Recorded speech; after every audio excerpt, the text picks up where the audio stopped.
What is up, everyone? You know who I am. I'm Jack Slater, yeah, aka the Comic Outlaw. You know who I am, my claim to fame, and we're doing Star Wars. General Grievous, yeah, and check us up out, Comic Outlaw. Like, subscribe, man, and let's get into this. The dark side calls as Grievous is hunting the Padawans down. And a Jedi vengeance force, yes, I said it, Jedi who have left the Order in order to destroy General Grievous, have landed. And I love how the droids are just basically confused. And this just goes to what kind of idiots these droids were. Of course, a strange ship lands, and without blasting it out of the sky or even kind of examining it, they just kind of stand there and wait for the doors to open. And behold, these Jedi and Padawan collectively have gathered together to destroy General Grievous, along with a few bounty hunters, mercenaries, people that have had a general grudge against Grievous. And they're just basically attacking, trying to find Grievous, trying to destroy him, but also he's kidnapped some Padawans. So now they're splitting the difference.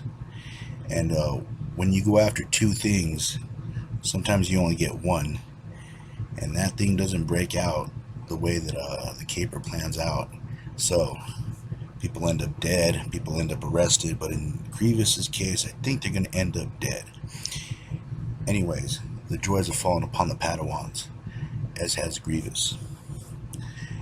And they're basically in the tunnels right now, trying to hide out. Grievous wants to turn them into machines. He wants to give them the same operation that he's had, and using their Padawan powers and kind of enslaving them. And of course, Grievous comes after them. And one of the aliens gets into this big, huge kind of working machine. And of course, the battle droids take it out right away. But it gives the Padawans enough time to escape. And Grievous is kind of getting pissed off at this point. Grievous has a very low tolerance level for any kind of frustration whatsoever. And the Jedis are making their way through. And I love how this guy just throws a bomb, blows up some of the roller droids. There's always time for explosives. Anyways, these Jedis are trying to figure out how they're going to do this. They leave some people with the ship, and of course they go after Grievous. And this is kind of the point where you figure that Grievous is probably going after the Padawans. You know, they're searching everyone out. They're trying to feel what's going on. But the Jedis are lost at this point, driven by vengeance. The Padawans, on the other hand, are stuck between a rock and a very hard place.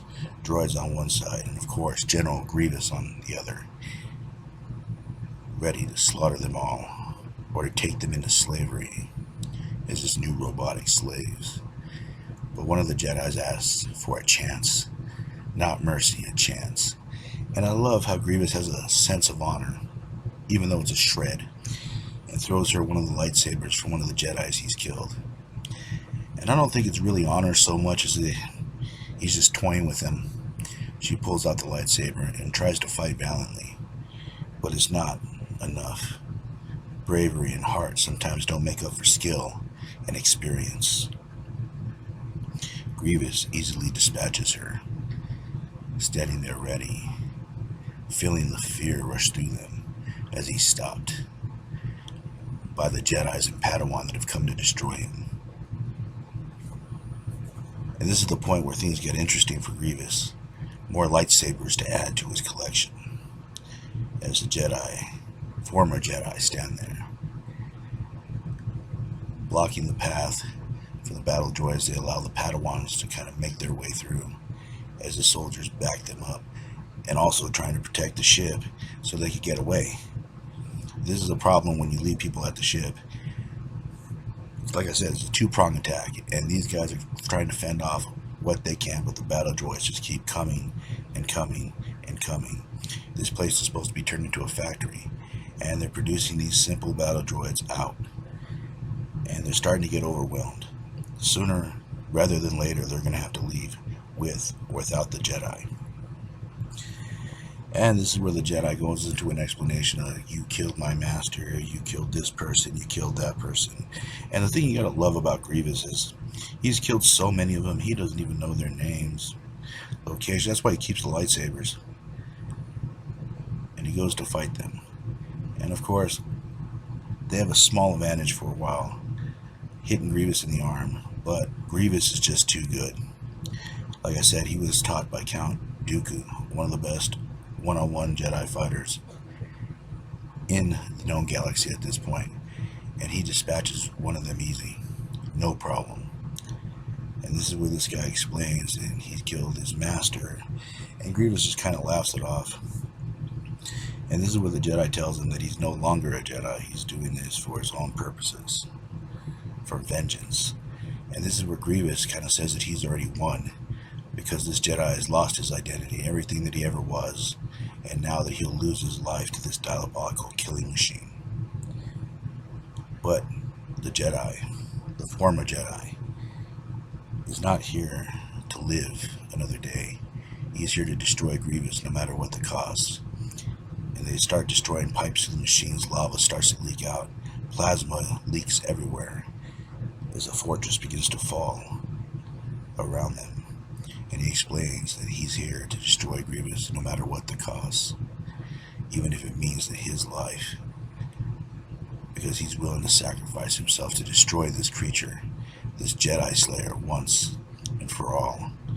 And he reaches out with the Force, and he extends, and then uses it to bring the cable down, sending both him and Grievous to the plasma lava fate to burn as the building comes down around them. This Jedi sacrifices himself to the Padawan, the other Jedi, the mercenaries, the pirates. They can all get away, and they sense his death. And yet, they sense nothing of Grievous, for he's not a being of the Force. He's more machine than anything else. So as the ship flies away, they make their way back to Coruscant. And the Council wonders, is Grievous dead? Can they believe them? And they're still exiled, even though they brought back the Padawan. So their future is uncertain. As Grievous crawls out of the wreckage, more machine now than man. And as always, I'll catch you on the flip side. Laters.